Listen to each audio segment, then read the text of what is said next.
Welcome to Just an Average Fantasy Football Podcast.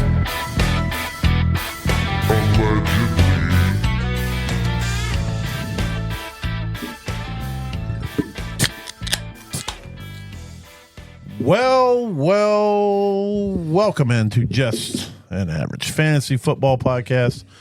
I am your host, Daniel Hayes, with Matt Baker. That's me. You can find us at avgffpod.com. You can go there, go follow, click the buttons to go to Apple and Spotify, and you can go to our Podbean there, and it has you click that button, and it'll take you where there's other options of podcast carriers that you can look at or listen to us on there as well. You can also listen to us on YouTube. If you look for us there under Just an Average Fantasy Football Podcast. We also are on YouTube podcasts as well. And you can find us on Facebook. So go look us up. Go give us a like, a follow, subscribe. I did see we got some new followers on Facebook, so that's pretty nice to see and whatnot. So we do appreciate all the love, all the support for just two average dudes drinking beer and talking shit. So as much shit as we can. We don't really have a beer of the week, but we'll go ahead and shout it out. We do have an alcoholic beverage of the week. Now, this isn't something we haven't had before. We've had many a times, but since Matt got it for us, we have, I have a hard Mountain Dew Code Red. It tastes just like Mountain Dew Code Red, but it has a little bit of alcohol in it. There's a little bit in there. It's only 5%?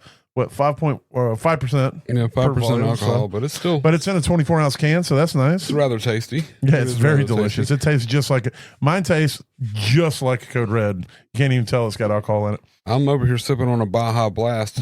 By the way, both are zero sugar. Yep. And it's just for any of y'all give a shit when you're drinking your alcohol. If you're worried about them sugars, these ain't got them. But yeah, it's really good. Like I like the Baja Blast. That's my favorite. And I mean, even if we were talking regular Mountain Dew, I love Code Red. That's like my jam. But there's just something about. I think when I drink alcohol, I do kind of want to still. Yeah, know I will that I'm say the Baja alcohol. Blast. You do. There's a hint of it that says, "Hey, this is alcohol." It's got a little trail. Yeah, on the Code Red, it's like, no, this is no alcohol in this, dude. You're fine. Drink as much and as fast as you want. 75 of these right now. Just know there's no sugar. So yeah, no sugar. You're not gonna have a diabetic issue, and there's no alcohol based off of the taste. You'll be good. Yeah. So those are that's the alcoholic beverage of the week. Any of y'all who want to give a shit for drinking flavorful drinks, go fuck yourself. I say that with all the love. Very, very. We mean it from our heart. We are not alcohol snobs. No. I've been known to pop a seltzer here and there. I've been known to finish other people's hot beers. So, so there you go. I mean, if I get drunk enough, I don't give a shit what it is. I'll drink. I'd like a wine. What is a liqueur? Oh yeah. Just whatever it is. I'll get some amaretto, some triple sec. I'll drink it or whatever. All right. Well, let's hit on a little bit of news.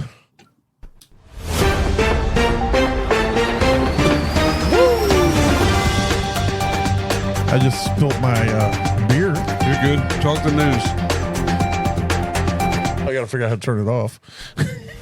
Nope, that's not it. It's all falling apart. I went to hit the button and I knocked over my beer. Thankfully, there's no electronics currently in the way. I had to block that. All right. Oh, Lord have mercy. Well, Matt's run off to get some towels, some paper towels. We used to keep a roll in here, but we used it all up. And all right, well, we're going to hit on the news real quick. Big news is James Cook got paid finally. We weren't sure. Yeah, for the Ray Davis love. We weren't sure if it was going to come down the line or if they were going to keep playing contract chicken and see who would blink first. But it looked like the Bills finally blinked. But he got a 4-year deal, $48 million, 30 of it guaranteed. So that is a substantial contract. That means he is the dude. They invested in him as the dude. Ray Davis is still interesting as a cuff, but as long as Cook is healthy, he's going to be getting the lion's share, I believe. Yeah, he will. Just please don't. I saw a meme earlier that's like, in his first year with the Bills, he scored like 4 touchdowns, and then his second year with the Bills, he scored 8 touchdowns. Right. And then his third year with the Bills, he scored 16 touchdowns. So he's in pace for next 32 year. this year. It's gonna be more than I think it was like. Maybe I thought he scored 16 last year. Yeah, that's what I'm saying. Like, but so he's been doubling every year. So he scored 4, 8. Maybe 16. it was like 1, 8, 16, and then next year it's supposed to be 72. It's supposed to be like 4 times every year.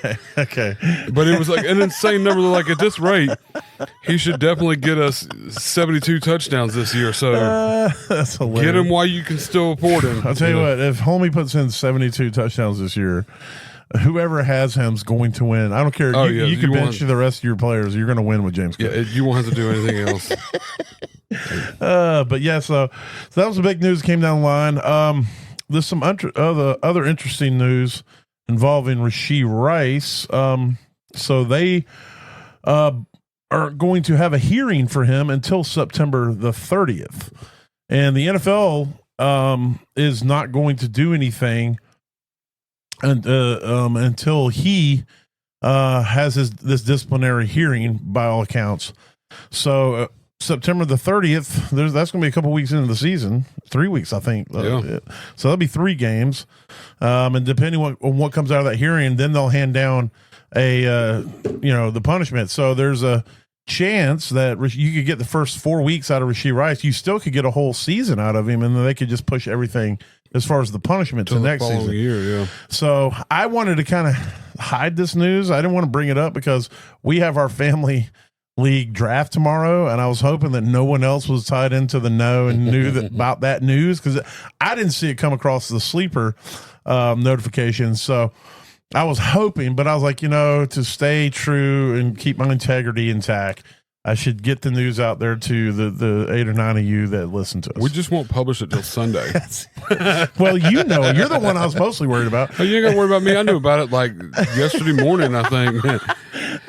Somebody in one of the groups, I was like, this shit's rigged. You can tell Kansas City Chiefs are getting a break on Rashee. He should be similar. Oh yeah, to the whole. I didn't even think about that thing. So everybody's oh my with God. Jordan Addison getting his punishment for the 3 weeks in the beginning of the season. Yeah, and now all of a sudden it's like Rashee's getting a break essentially, and people are bitching and moaning and all. So I mean, I've seen some. I went and looked it up, and I was like, oh okay, I see what's going on here. So I'm a little in the know, not as much know as some others. Well, you're more in the know than I did, because I didn't know about it this afternoon. But yeah, it's definitely interesting to see how that plays out. So it makes it, to me, it's worth drafting him now, because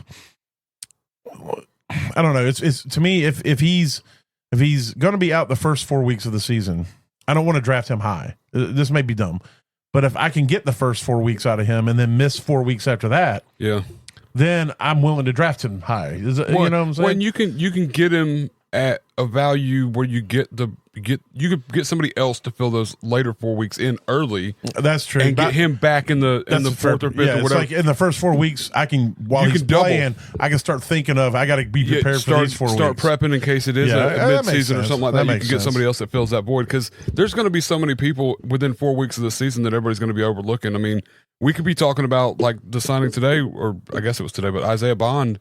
At the Browns, not that the Browns are anything, but I mean, by week 3, maybe he's, kind of getting some targets. I mean, he was a name coming out of college, out of Texas. Everybody was talking about him and Golden. And there were even some people trying to, talk like who was better, him or Golden. But then he didn't get drafted, so he got kind of forgot. Just as a name and as a little bit of news, kind of playing the part of it. But I mean, you get into the season. Sometimes it's good you brought it up, because I did not have it in the notes. It's worth mentioning that Isaiah Bond did get signed by the Browns. For those of you who are in Dynasty and in drafts, deal with all your rookie drafts and stuff, you're all familiar with who that is. We all heard the name. We all thought he was going to be a receiver that was going to be taken in the first 3 or 4 rounds of the NFL draft at least, and then he did not get drafted, and now he finally got signed. It's been a while, so I don't know what all that means, but hey, there was a time where the quote experts thought this guy was going to be something. So it's worth monitoring if nothing else. Exactly. And if you have a roster spot in your leagues, it may be worth picking him up. Yeah, I mean, especially if you got a taxi squad spot in a dynasty league. I mean, it costs you nothing to pick him up, throw him in there, if nobody else has already done that, of course. But. Right. Yeah, I mean, most leagues I was in, he got snatched up. Yeah. I wasn't interested in grabbing him just because I don't know. My rosters are pretty much. Right now, there hasn't been a ton of injuries, so I don't really have a ton of space, and I just couldn't justify dropping up. Somebody already had to get him. I just I grabbed him like in the very last round in a couple drafts just because name recognition. You know, I mean, it's like he's still here, and I got the 11th pick in the fourth round or whatever. A lot of those leagues where you got 412 rookie picks. Yeah, I just grab him at the end of it and be done with it. You know, see what happens. So. Najee's been doing some drills on the side, so it looks like he's getting closer and closer to getting back out on the field. So hopefully that his eyes getting to where he can use it again, or he's either learning to function with one eye. Yeah, we don't know. I haven't read anything that clarifies it either way. I haven't seen any clear pictures of it. It's like everything time you see any kind of picture of his eyes under a visor. Yeah, so. He's got his visor now. Yeah. Let's see. Christian Kirk. I found this be interesting. Is looking to be the solidified number 2 right now for the Texans.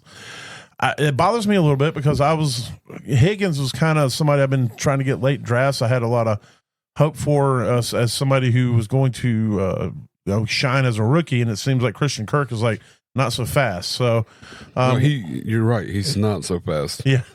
Actually, I think Kirk does have a little speed. He's a little bit, but I just thought it would be funny to make fun of him. Good. Like he's not that fast. It could still be that he works the outside, and then 3 receiver sets. Higgins comes in to play the outside, and Kirk moves to the slot because Kirk is very familiar with the slot. So. We'll see, but it's just that's something to monitor. Jaden Blue with the Cowboys, the rookie running back, has been in a walking boot ever since he got a bone bruise. So hopefully it didn't seem too serious. Hopefully he'll be back out there with that. And then Jordan Love dislocated his thumb, had to have surgery.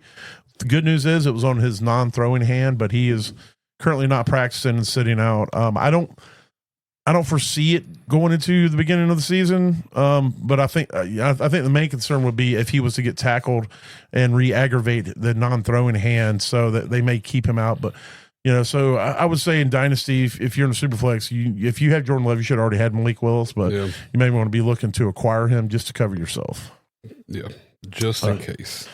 But all right, well that's it for now in the news. Unless you got some other stuff that I don't know about. No, that's really about it. All right, let's see. Let's pick a button.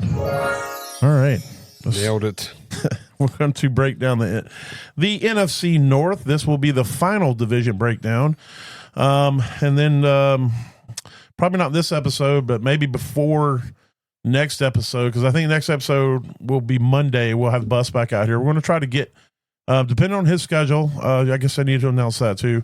We are going to try to get Larry Bus to do the podcast with us at the beginning of the week. His schedule doesn't allow him to be here on the back half of the week, but usually on Mondays he's free, so we're going to try to start working that in. We can get a third voice in here, at least on the podcast where we're kind of recapping the previous week, so that'll be fun. And I think next episode we're going to try to do a mock draft, but before we do that, we may break down. We're going to have 2. I think is that what we did last year? We have 2 smashes, 2 passes, and 2 sleepers for each conference. For each conference AFC, NFC, that we ride with for the season. Yeah. And so we'll do that. We'll have 2 smash, pass, and sleepers that we will throw out there as ours. That out of all the ones we've chosen thus far. Yeah, Bus will have to come up with his own. He hasn't I might really put it on him. I maybe if he wants to, by all means, we'll shoot him a text and let him know we're doing that. So if he wants to prepare for that, either that or he can just make fun of us for our decisions. And that's perfectly acceptable. I mean, a lot of mine should be made fun of, and if not now, then the end of the season we'll be making fun of them. So yeah, we do try to hold ourselves a little bit more accountable than most other podcasts. Oh, we bring that shit up, even if it's just between us. We bring that shit up. So. We do a thing for anybody that's new. We do a thing during the season where we have toast or roast on our late week podcast, and that'll be on the early week podcast, and that's where we either toast each other or we roast each other for the predictions we had earlier before the season, before the week. Yeah, because we have our own little segments, and we're just kind of hold ourselves accountable to that each week. And so we'll be doing that as well, and we can get Bus in on that and see if he can roast us a little bit too. Hell yeah! All right, so we're going to do the NFC North. I'll go ahead and kick it off. I've got the Lions at 12-5, winning the division. What do you? I have the same thing except with 10-7 record. I was like, wait a minute. With that kind of, did you have the Bears? No. That would have definitely threw you for a loop. But yeah, because I mean, I could come in with. I got them at 10-7. The Chicago Bears at 13-4. I have them winning the division.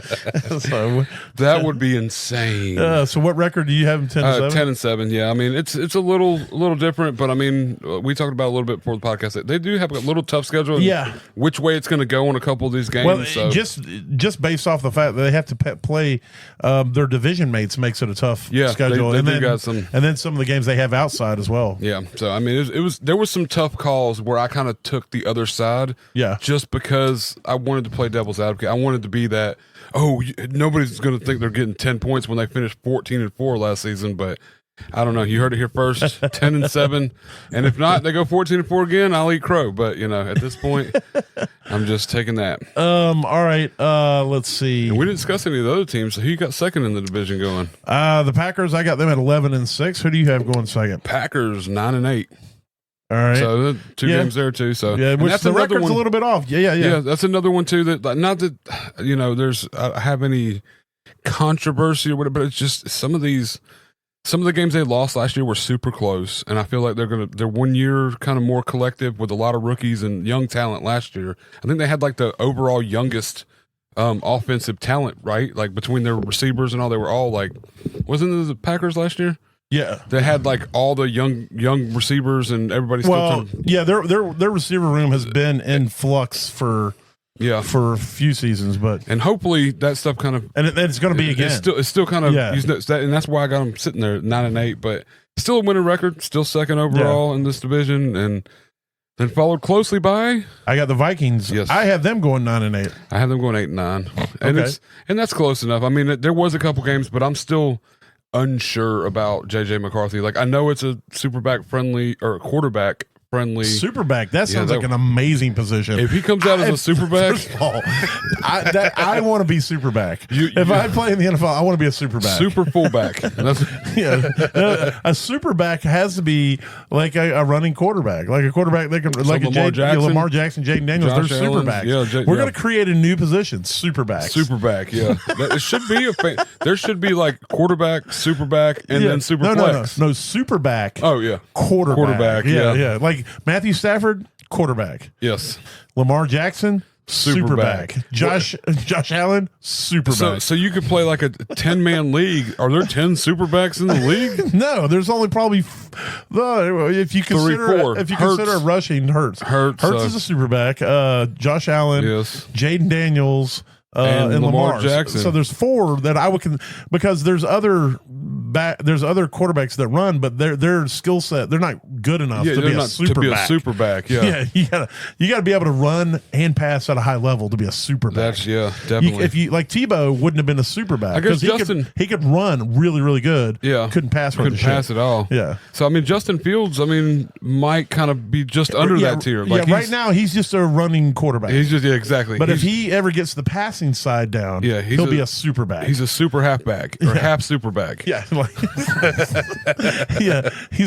And then Anthony Richardson's he's not a quarterback or a SuperBack. No, he's just a back. He's a bench ornament. He's a China doll. It's not good. And then finishing out the league, of course. The illustrious Bears. The Bears. Yeah, I don't. We'll talk more about it, but I just don't. I don't have faith in this.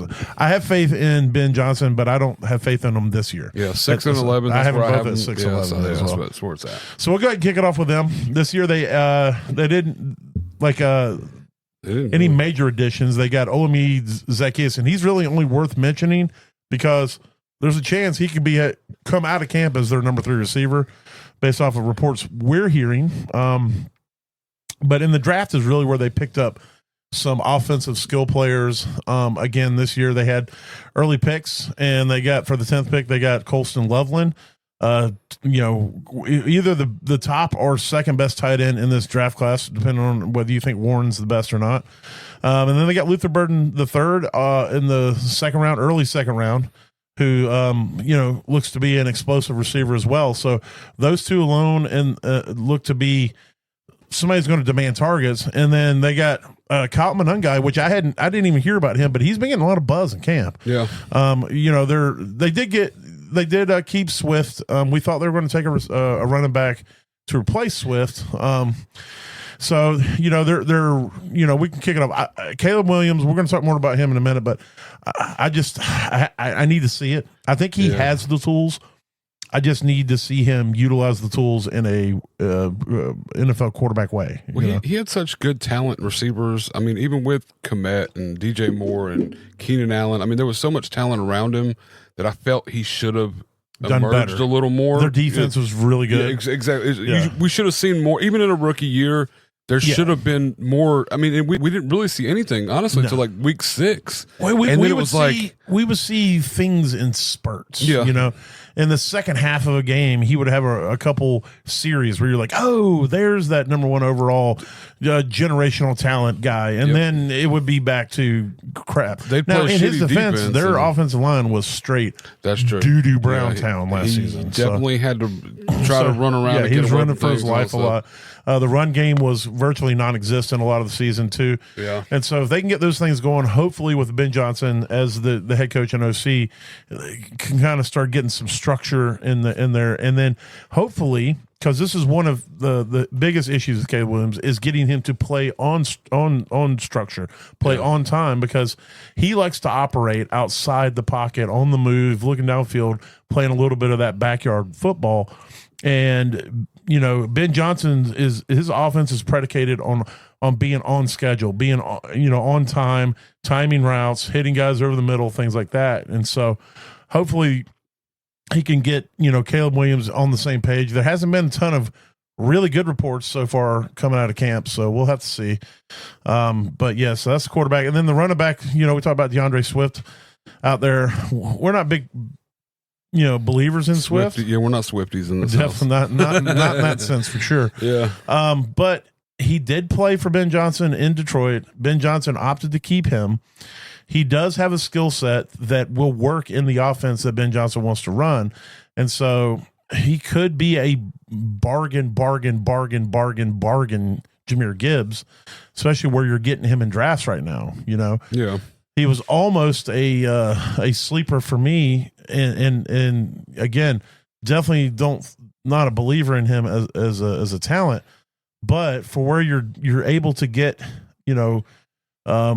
get him in drafts, it was one of those where it was very tempting to say, I can go and get this guy, and I'm trying to find him right now. I know he's right there. Oh, my bad. Right there. As the RB24, 59th overall, he has moved up. I will say that because I know he was lower before.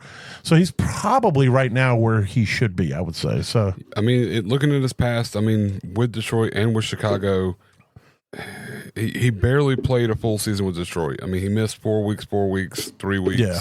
And that's the other side is he will miss some weeks. Yeah, there's going to be a week or two out. Last year, he had the most attempts of his career and still finished almost 100 yards less than he did the year before that. So I mean, that's part and part of that O-line. Yeah, and they did go out to improve that. They did put a lot of effort into improving that. So if they can improve that O-line, then they can make things better. I mean, he finished 19 overall last year. So if the usage doesn't come down, which I don't know.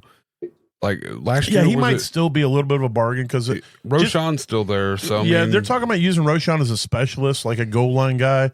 Right now, he's not really getting a lot of buzz. Monungai's getting most of the buzz. To be honest with you, it could be that Monungai takes Roschon's position as far as being the backup, but we'll have to see. You saw the kind of offense they ran in Detroit, so there could be a little bit of that happens with Swift and either Monungai or Roschon, a little bit of that, Sonic and Knuckles type. That 1-2 or them, Thunder and Lightning, whatever you want to call it. So, and then, of course, receivers, you got DJ Moore, who is a top-rate talent out there. And then we got a Dunze, who we hope turns into that top-tier receiver that we thought he was coming out last year. And then they drafted Luther Burden. And so we'll have to see, how he fits into it, because they spent a high second round on him. They spent a first round on Odunze. And so, they want to pass the ball. I think they've definitely told us by their actions in the offseason. And we'll go ahead and talk about tight end, where they went out and drafted Colston Loveland. You got Komet there, but I think Komet's going to be more relegated to a blocking type tight end now. But they went out and got a pass tight end. They went and got an early round receiver. They already had a Dunze they got last year. You got DJ Moore. I think they're telling us they want to throw the ball a lot. Yeah. And so it all goes back to Caleb Williams. Yes. And whether he's going to be able to be what they want him to be. Which, I mean, hell, he had 562 attempts last year. So, I mean, if they keep on that pace, I mean, he needs to be more accurate, more efficient. But I mean, it's low touchdowns, low interceptions. I mean, both sides of it was kind of bad. So, I mean, but without the O-line, without the run game, I mean, it could definitely pick up though. So for sure. All right. So the Vikings are next on the list. Again, I got them at 9 and 8. You have them at 8 and 9. Yes. They re-signed Aaron Jones, who had the most touches of his career last season, to a 2-year, $20 million deal, 13 of that guaranteed. And then they went and acquired Jordan Mason, who filled in admirably. Admirably. Yeah. There it is. There you go. Admirably, who filled in really, really good. He did a good job for Christian McCaffrey last year. He doesn't do a lot of pass catching, but he will run the shit out of the football, and he's really good at it. They traded a 6th round draft pick to get him in a 5th round.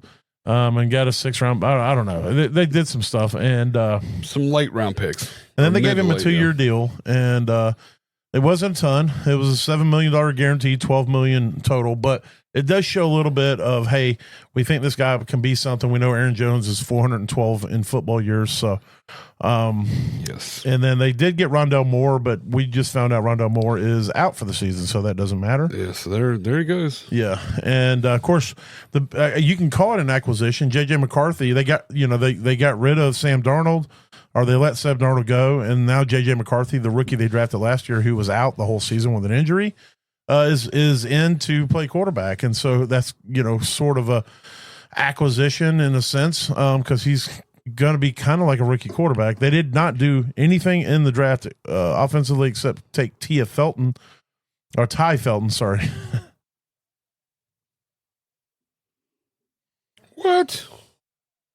I don't have no. I know. It's got to be something. It's a video on the website. Hold on. I don't listen. If y'all can hear this, yeah. Listen. I don't need you telling me. What is she even talking about? I don't know. She's just. Yeah. I don't. I have no idea. I wasn't even close to that video. I don't know why it just started on its own. Anyway, it's probably my internet. It's just like, here, boom, I can work. Ty Felton at wide receiver, who we hope can step up and maybe be that number 3. Could start out the season at number 2, because we did talk about Addison going to be missing the first 4 weeks. But yeah, so JJ McCarthy at quarterback is going to be interesting, but that is a very quarterback friendly system. We kind of talked a little bit about it last week at the end of the show. I have a lot of faith in Kevin O'Connell and the system that he runs, which is the Kyle Shanahan system, which we know historically is a very friendly system for quarterbacks. So I think if J.J. McCarthy is half as competent as we think he was coming out of college, he's going to be just fine. Oh, yeah. Yeah, definitely. And then the running back room, I think is pretty stout. They still, of course, they got Aaron Jones. They got Jordan Mason, but they still got Ty Chandler. Yeah. There who showed a few years ago that he can also, when he needs to, step up and be a serviceable come out of nowhere. Because he's kind of like the hotness last season when we're like, he's kind of like what the Jordan Mason is this season. It's kind of like what Tyler Chandler was last season. Yeah, well, that and who's the one with the Bills that just every once in a while shows up and shows out. They just re-signed him. He's not Ty Johnson.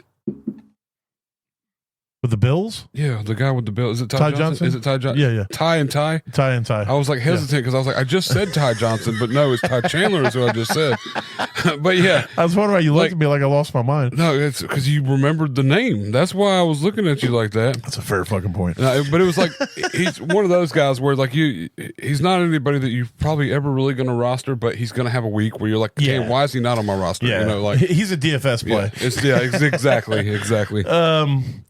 But yeah, and then of course wide receiver, you got the GOAT, you got Justin Jefferson. The guy's an absolute animal out there. He gets it done.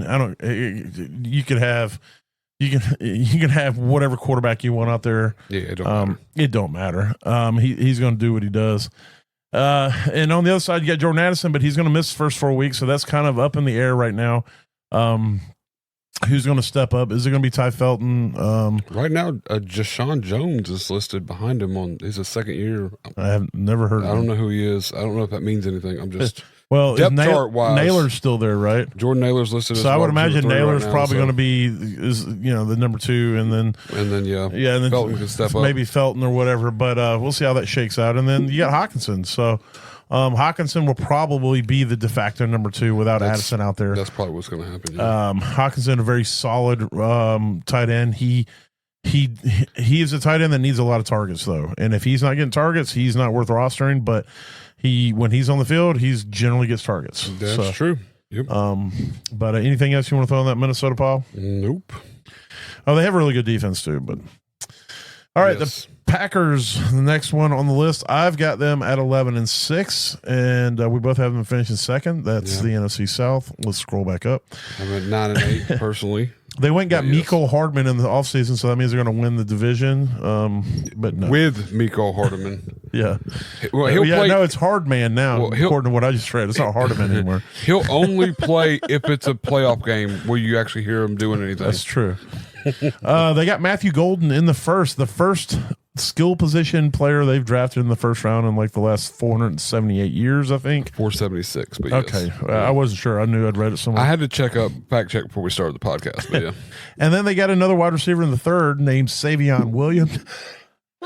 Sorry, I was trying to hold that in. I like that name, Savion. That's a cool name. He was projected to be like a 5th or 6th round draft pick, so a lot of people felt like, excuse me. He went early.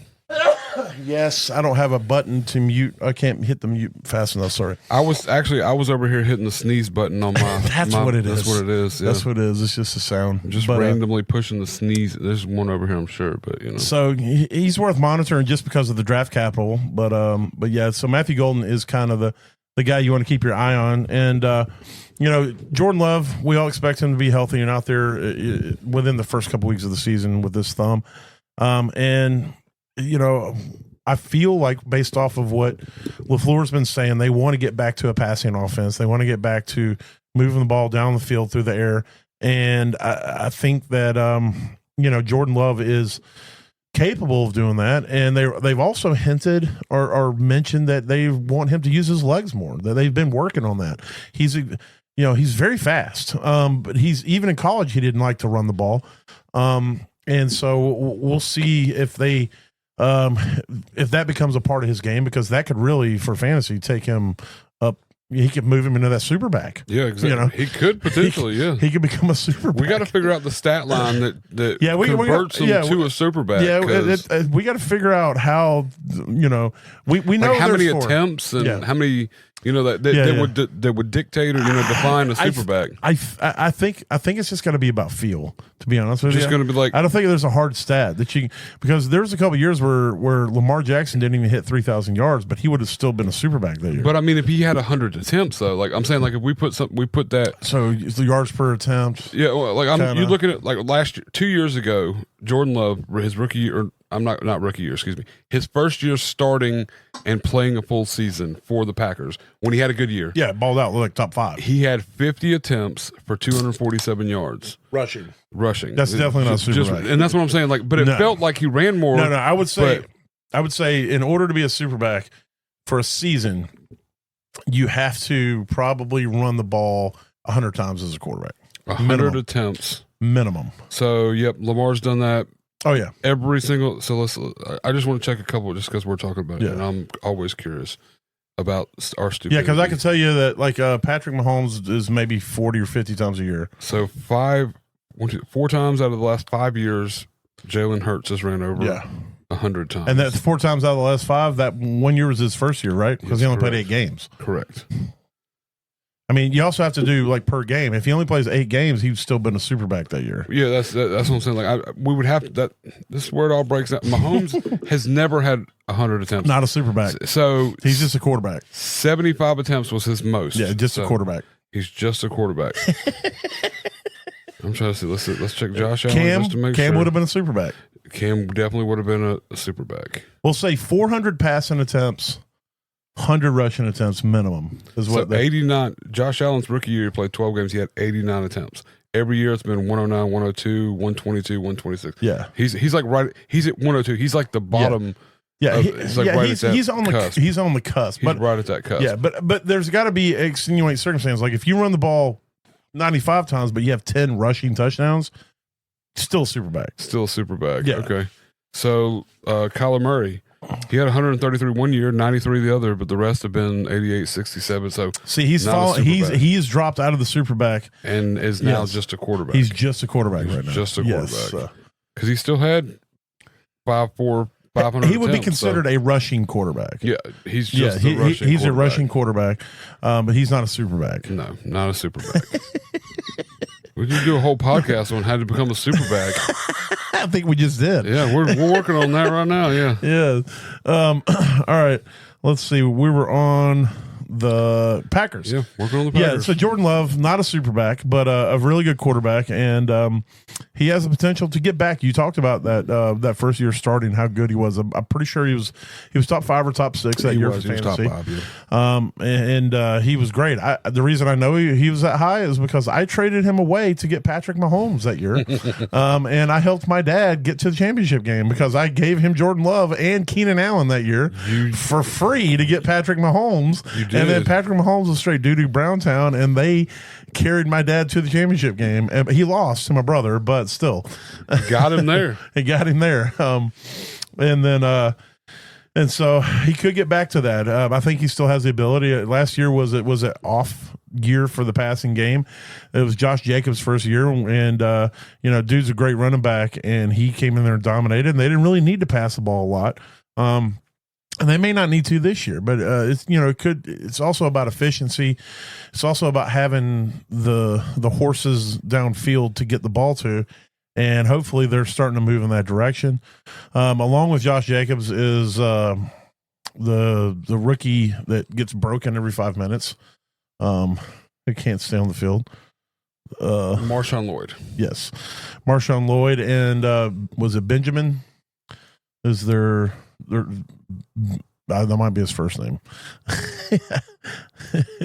I should have looked it up. I'm trying to think of a Benjamin.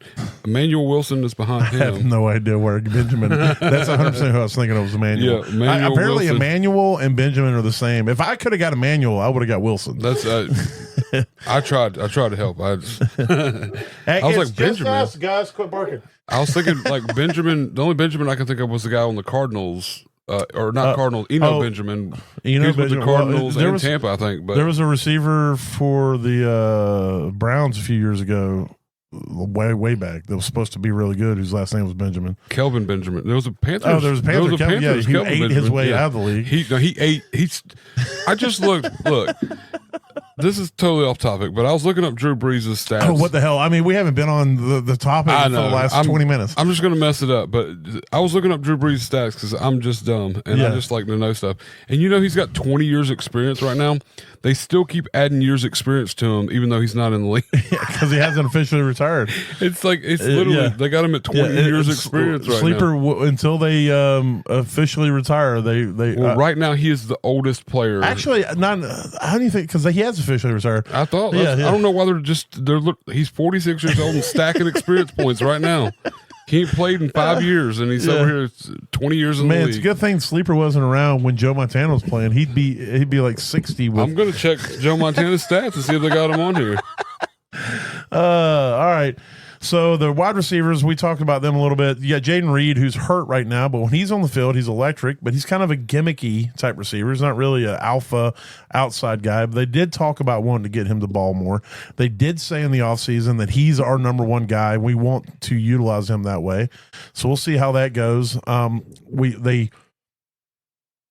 Excuse me. They went out and drafted the rookie and expect him to in Golden and expect him to go out there and hopefully take that as well. The other room is just a hodgepodge. Watson can't stay healthy. I mean, I'm trying to think of everybody that's there. Like Bo Melton, you brought him up. He's a defensive back now. Yeah, like I said, I mean, Dontavian Wicks is still there. Yeah, which we kept waiting for him to do something, but he's got hands worse than freaking Quentin Johnson. Yeah, like he wishes he could catch as good as Quentin Johnson. That's a very true fact. Christian Watson's still there too. He's there. He's hurt. Of course. Imagine that. Like we said, they got Mecole Hardman, or does that say? Hardman. It's Hardman, so it must be somebody else. It's got to be a different guy. Yeah, it's not Mecole Hardman, it's Mecole Hardman. Yeah, it's Mecole Hardman. Or maybe I've just been saying it wrong. No, there's supposed to be an career. E. I'm pretty sure there's supposed to be an E or something in between hard and man. But either way, I think it's supposed to be Hardman. Hardman, yeah. But yeah, no, I mean, Christian Watson's been damaged his whole career. Yeah, realistically. But when he was on the field, he was so electric. He had that run where he had like 8 touchdowns in 4 games. Yeah, and everybody's like, "Holy shit, this guy is amazing!" And then ever since then, he's pieces of him just fall off. When he walks. It's just so bad. It's just so bad. But at tight end, they got Tucker Kraft, who was very good last year. Luke Musgraves, who was hurt. Luke was supposed to be the starter, and then he lost his job, I think, to Tucker when he got hurt because Tucker Kraft was very good, and he's got the rapport with Jordan Love. So Tucker Kraft's kind of that late round tight end I've been looking at a lot of leagues. So yeah. I do think that Musgrave is going to be utilized, and so that does worry me a little bit for those for Tucker Kraft's production. But it could be kind of a similar situation that was in Baltimore a few years ago when you had Mark Andrews and Hayden Hurst, Yeah. And Mark Andrews was the later draft pick, but he took the job and was better. And Hayden Hurst has just been kind of a dude. Yeah. So, he's been here and there, and quite everywhere. A few places, yeah. All right, and then we'll move on to the Lions. At the top, they didn't have to do a lot in the offseason. The team was pretty damn solid. Their defense was still pretty solid, even though they were missing some pretty big pieces. Yeah, that's what I'm saying. They just needed people to get healthy. Yeah. In the draft, they did go draft Isaac Tesla in the third. Another reach. A lot of teams thought that was more of a 4th or 5th round guy, and they said, "Nah, we think he's a 3rd round guy." Yeah, like this is our guy. Yeah, he has been making a little bit of ripples in camp, so he's worth monitoring. But you got Jared Goff back there talking about a quarterback. Definitely not a SuperBack. No. This guy does not run the ball. He is a statue back there. But as long as the pocket is clean and the O-line does his job, he, in my mind, is an upper echelon quarterback. It's when things fall apart to where he becomes if you're upper echelon, then I guess you would be a bottom echelon. Is that a thing? Well, he would be a bottom echelon quarterback because he doesn't function well under stress.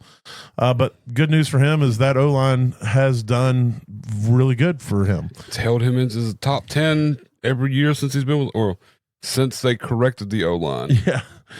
He's been top 10. So I wish I could remember his name, but I can't. But one of their major players, offensive lineman did retire, but the guy behind him is supposed to be pretty good too. So there isn't the feeling that there's going to be a huge drop off in the O-line. So that speaks well for Goff, and it also speaks well for Gibbs, the running back, who we feel like is going to become. I think most of the fantasy community thinks he's going to really solidify himself as the dude. I think last year, it was when Montgomery was healthy, it was more of a 50-50 split. I think this year it's going to be more of a 60-40 split. I don't expect Montgomery to take as many touches from Gibbs. He's just too dynamic. And Montgomery kind of tempered off a little bit towards the end of it, age or whatever it may be, like injury, having some issues and all, whatever. But I mean, But Gibbs is so freaking electric, man. I mean, boogie woogie woogie. Yes, correct. Yeah, he's fast. He can catch the ball. He can run the ball. He can take it to the house anywhere on the field at any moment. Literally, I don't care if you have one guy in front of him or 10. It doesn't matter. He can still. There's still a chance he's going to go all the way with it. Yes, correct. And then the receiving core, you got the sun god out there. Amon-Ra, the dude's just as steady as they come. He has been lighting up camp. He's still as good as he's ever been, and he's a target hog. And then on the other side, you got Jameson Williams, who's their explosive down the field, take the top off the defense receiver. Broke out a little bit last year. Finally started meeting that draft capital and what we thought he was going to be coming out of college.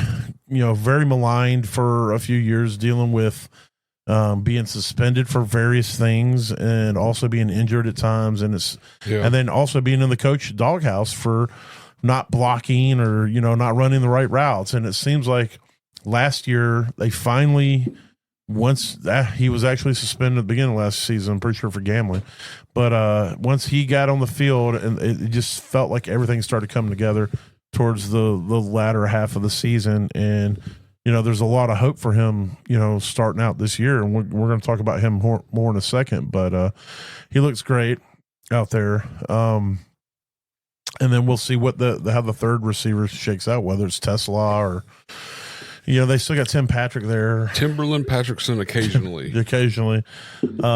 But we'll see. I'm sure they'll figure it out. But I think really the third receiver on that team is their tight end, Sam Laporta. That's true. 2 years ago, he was the tight end one as a rookie, and last year tapered off a bit.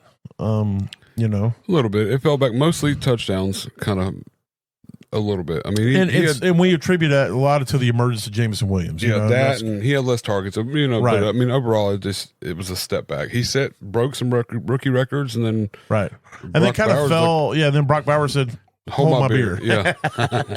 So, but it's still a very solid tight end, very solid offense. It's going to be interesting to see how they do now that Ben Johnson was their play caller for years. He's been the play caller ever since, I'm pretty sure, Dan Campbell's been the coach. And so he finally, he was the hotness of being a head coach for the last 3 years, I know at least. And he finally last year decided to take a job with the Bears. So we'll see. And then a lot of their quarterbacks coach went to become an offensive coordinator, and a couple other coaches left. So we'll see how that offensive staff puts everything back together and how they, attack this season in the play calling, because they're going to be running the same scheme, but that doesn't mean they're going to be running it the same way. Yeah. Oh yeah. All right. Well, there's that. So we're going to head into our smash, pass, and sleepers for this division. Unless they happen to be power bottoms. Oh, God. What's a power bottom? That's coming up for the season. This season. There we go. I forgot you had yours now. All right. A little bit of this. Kick it off where you want to kick it off. All right. I'm going to start with my smash sleeper.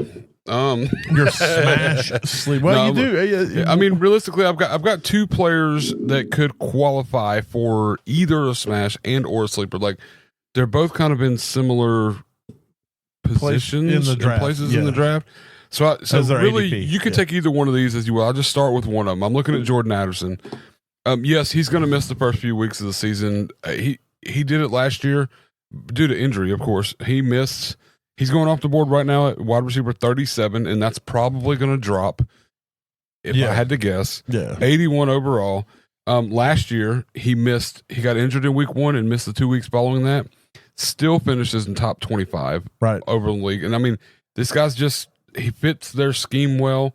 He's definitely a great number 2 receiver. Yeah. And you can grab him super late in 37. Even if you got to sit in the first few weeks, at least now you're prepared for it.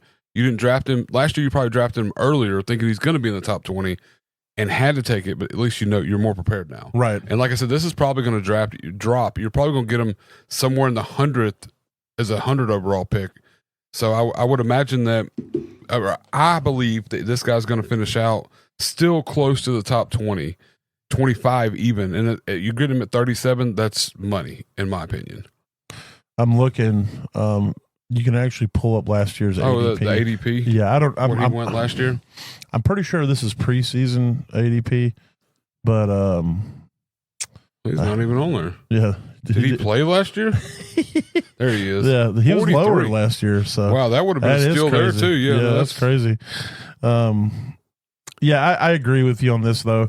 Last year he finished 20 at a half-point PPR, and he only played 15 weeks. Right. And he missed most of week 1 after he got injured. So I mean, it's Right. like you take those numbers into consideration. You're like, he played 15 weeks. He's probably only going to play 13 weeks this season. So he takes a step back. He finishes 25, and you're getting him 37 probably later as this progresses. Well, the thing is that even if he finishes at 25, he's going to be playing those weeks as a top 20 receiver. Yeah. That makes sense. Yeah, exactly. You know, you're going to be having him, and maybe better. Oh, it's a 3-game suspension too, by the way. A 3 game. So 3 games. So you're only missing 3 weeks.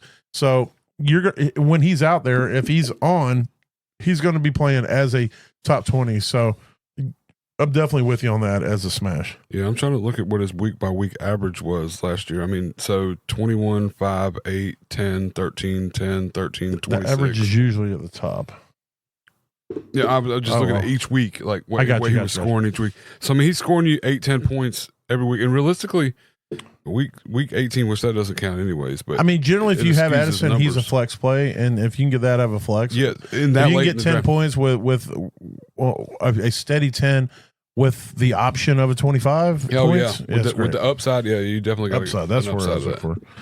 All right, well, my smash is Jameson Williams, because where'd you say that he's going off the board right now? 37, 81 overall. Oh, okay, never mind. Well, Jameson Williams going off the board at 28th, 65 overall. So wide receiver 28. Yeah, that's still Yeah, based off of the production he did last year, he was definitely playing above wide receiver 28.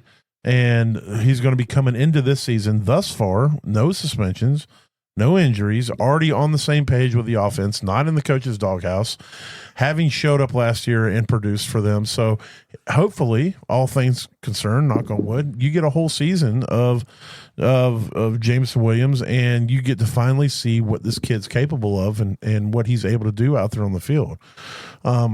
He's super explosive. He has great ball skills, and he is a nice counter punch to what Amon-Ra is. yeah. You know, you kind of lull the defense of throwing it to Amon-Ra underneath, throwing it to Laporta underneath. And this is why Gibbs is also explosive. And then you hit these explosive players.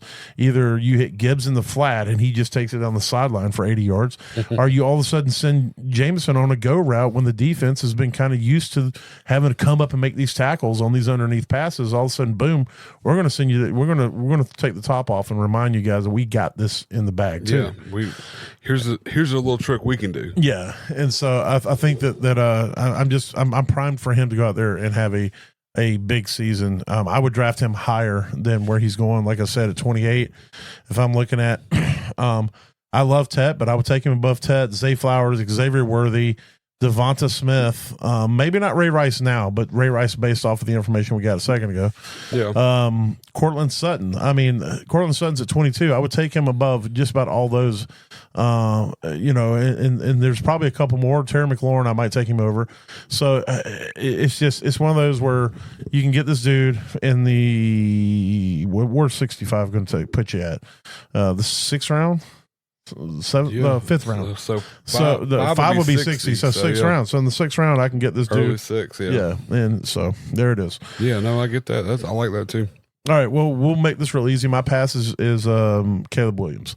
Caleb Williams is going off at QB 22, and he's still a pass for me. I didn't like Caleb coming out of college. He just, I don't know. Oh, damn, he's on the cusp of SuperBack. I don't know if he'll ever run the ball 100 times, but he could. 81 attempts last. Oh, last he could year. be a SuperBack. I'm just saying, he is on the cusp. I didn't realize, but I'm just like looking at it right now. 81 attempts. He's on the cusp of SuperBack. Yeah.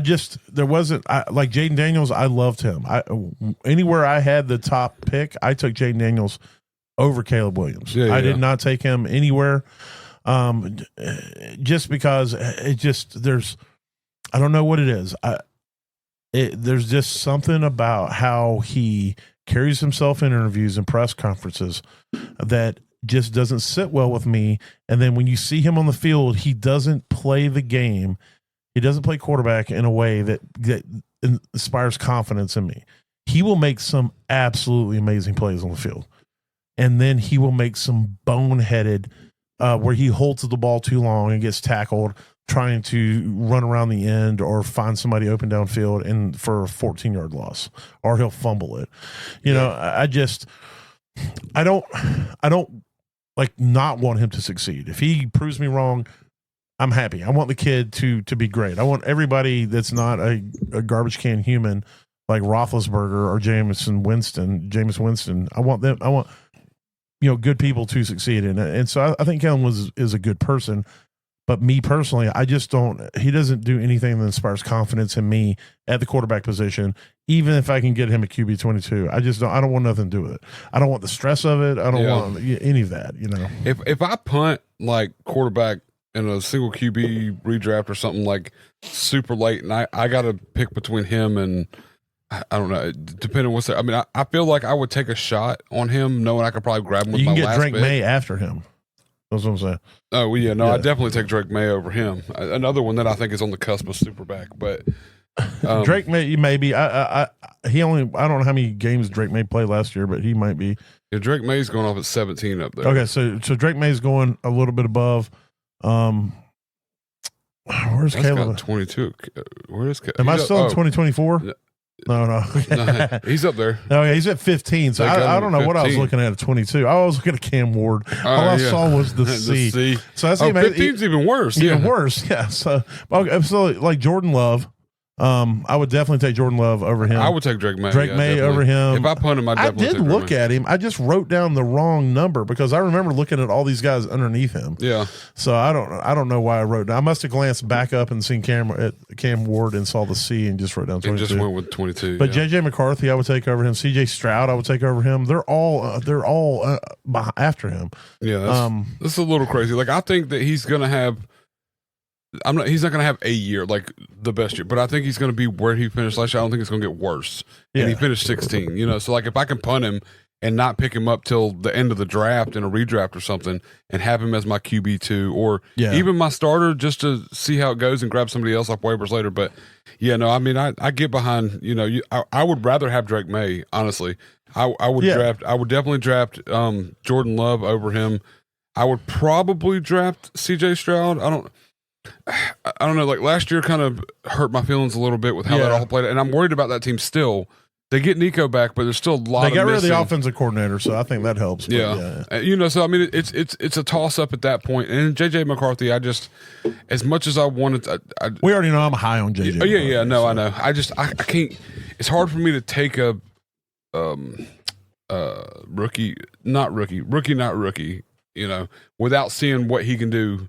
Even in a perfect scenario system, I mean, but I just did a mid-show pivot on my sleeper. Oh, nice! You can probably guess who it's going to be. Yeah, he's going to grab Cam Ward because he's going up at 22. No, I'm just kidding.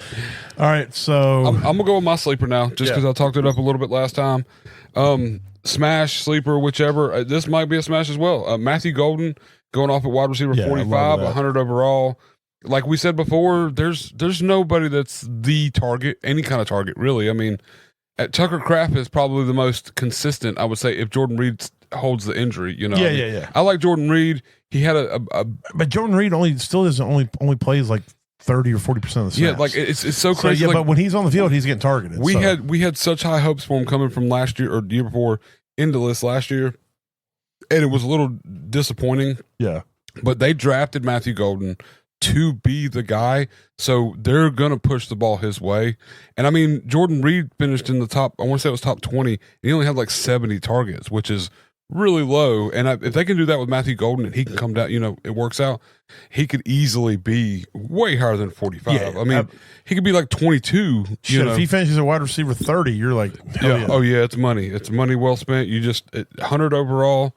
He's a flex play. And he could easily move into a wide receiver 2 spot for your team, and you could play somebody else in flex if need. I mean, just for context, Calvin Ridley is going off a wide receiver 30. That's 71. If you're telling me I mean, I would consider taking Golden right there. You know what I'm saying? Yeah, you could definitely play into that. And with all the injury stuff with Hunter too, I don't know how that's going with, but so it's like I don't know. There's an argument to be had. Yeah, between Jaden Reed's going ahead of him, but it's like I don't know if I trust that. Juwan Jennings, I would take him over Juwan Jennings. I would take him over Cooper Kupp. Yeah. I love Jacoby Myers, but I'd probably take him over Jacoby Myers. Maybe not. I don't know. It's food for thought. It's definitely you consider it and everything. I mean, yeah, I love it. All right, well, who is your sleeper then? My sleeper was Matthew Gordon. I just said, but my pass. Oh, sorry, your pass. My pass is Sam Laporta. You just got to spend too much to grab what I consider. I went pass. You went sleeper. Yeah, we both went smash. You went pass. I went sleeper. Okay, my bad. And now I've got my pass, and then you've got your sleeper. I'm passing on Sam Laporta, and I'm a big Laporta fan. But here's the thing: what you're going to have to spend to get what I'm going to consider a middle tier tight end this season. Yeah, he's going off. It's tight end 4 in 51. I mean, you got to get this guy in the 5th round, and I'm just like, there's so much. Even if you don't look at tight end, I'll put tight end and take a shot on Colston Loveland down in 115 or Ingram at 84. At 84. Yeah. Oh, give me. I can get Njoku at 88 overall. Yeah, no, there's 30 over 30 places later. I can get Njoku. Yeah, no, you give me 3 more rounds and I can get a guy that's going to get 3 points less than Sam Laporta potentially. I mean, there's no reason to spend it. Now, you telling me Kittle, Brock Bowers, Trey McBride, those are people you spend draft capital. You get these guys because Brock Bowers, McBride, Kittle, those are the ones you get. You spend it, you get it. But then once you get past them, there's going to be like 10 points that separate Sam Laporta and Dallas Goedert. Yeah, Dallas Goedert. And you can get Dallas Goedert off waivers before the league starts. So it's one of those where it's like it's too much to spend. Now, even if he has a repeat of his rookie year and has a number 3 overall, you're only forfeiting like 40 points. Right. Like if he finishes for that position. He didn't even average 13 points a game. Yeah. It's what are you really giving up? Right. So you're telling me I can get Njoku, who's going to average me 9 points a game or 10 points a game. So I'm going to lose 2 points a game, but I'm going to be able to get a wide receiver or a running back in that 51 spot. Like if we go to the overall, let's just go to overall and look. See where 51's at. So where he's going at 51 is there. So you're telling me Devonta Smith, David Montgomery, Travion Henderson. I would absolutely take Travion Henderson before I would take Flowers, but I still Flowers. Well, I would. I mean, if I had to pick between Laporta and Flowers, I would take Flowers. Yeah. So it's like I might take Ted. I mean, Ted McMillan. I would take. So yeah. I mean, I'm with you. There's a lot there that it's such a high spend on a position that's so easily filled, or streamed. Yeah, exactly. Them top 3 guys, they're money, but then after that, it's like you're spending more to get them than it's really worth. So it's not even necessarily about what you're spending to get them. It's what you're giving up to get. It's the players that you could get. Yeah, what you're passing over. Well, not Marvin Harrison. He's at 40. That's right. But so Devonta Smith, like we just talked about, Travion Henderson. I don't want to give these players up to take Laporta. Yeah, no. Not when you could go and wait and go ahead and grab Evan Ingram 3 rounds later. Right. Yeah, if you go grab Ingram down. Right there at 60 or 84. Yeah, I'm taking him over Debo Samuel, Stephon Diggs, players like that. And it's like that's easier to stomach. Exactly. I'm not sure I'd do it, but it's definitely easier to stomach. Yeah, if we're playing tight end premium or 2 tight ends or something, it's a completely different thing. A whole different story. But right now, it's too much to spend on a tight end that's probably going to finish nearly the same as all these other guys. Right. I mean, so. All right. Well, I'll finish with my sleeper. I pivoted from Jordan Mason to J.J. McCarthy. I had to throw the Jordan Mason in there just in case he does good. I can say, well, I did have him for. No, yeah, like I picked the guy. Well, when we do our finals, then you can choose between the 2 of them. But I just pivoted. If I'm going to talk up J.J. McCarthy, I got to throw him on the paper. He's got to be. He's got to be a ride or die. Yeah, so he's going off QB 19. I think that he based in that offense with the talent around him. I think he could finish as a top 12, definitely top 15 quarterback if he stays healthy. You saw what Oh my God, Sam Darnold. Samuel. Yes, Samuel, and then Camuel. Camuel and Samuel Darnold. Did last year in that offense, and I think that I'm not going to come out and say McCarthy can do what Darnold did because Darnold has played in the NFL and McCarthy hasn't. But I'm saying it's not a 0% chance that he can't, and it's not a 0% chance that he can't do it better. But I think that he can be at least 90% of what Darnold was as long as he stays healthy. Mm-hmm. And if he's 90% of what Darnold was, then he's going to be a top 15. Darnold finished 9, so I mean, right. So, he could easily. So he could be, right there on the cusp of being a QB1. Yes, so. I can get on board with that. Like I'm going to say I can see it happening. I'm not going to say that I believe it will happen, but I can say that I will see because that offense, like we said, made Sam Darnold look like a Pro Bowl quarterback, and he hasn't done that in 6 years in the league. So it's like you were super high on Sam Darnold when he was drafted to the Jets, and then that year he sucked. Yeah, and then it's like, and then when he came to the Panthers, it's a little flashy, nothing. But it wasn't. Like maybe they can get something out of him. Maybe something can work up. No, that coaching staff was doo doo, and then he wasn't very good. And then he ends up at the Vikings last year, and you're like, he had a stop in San Francisco, and then went to the Vikings. And it's like that's the Darnold we should have seen. Apparently, he's like Goff and has to have an O-line. And a full played out scheme. A full played out scheme that works in his benefit. And Justin Jefferson. And Justin Jefferson always helps. That makes a big difference. yes. True. So I mean the weapons and it just proves that you the team has to be there to make the quarterback look as good as he needs to look for, especially for fantasy.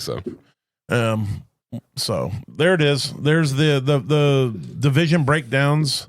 Next week we'll be moving on to bigger and better things as we get closer and closer to the season starting.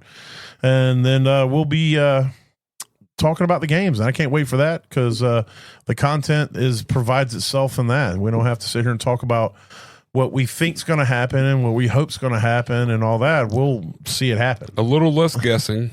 A little more guessing. So if anything we say or do helps you get to that average place in your league, that means we did our job because when you finish average, Matt, you don't finish last. That's 100% right. So I hope you guys have a good weekend out there, and we'll talk to you on the flip side. Later.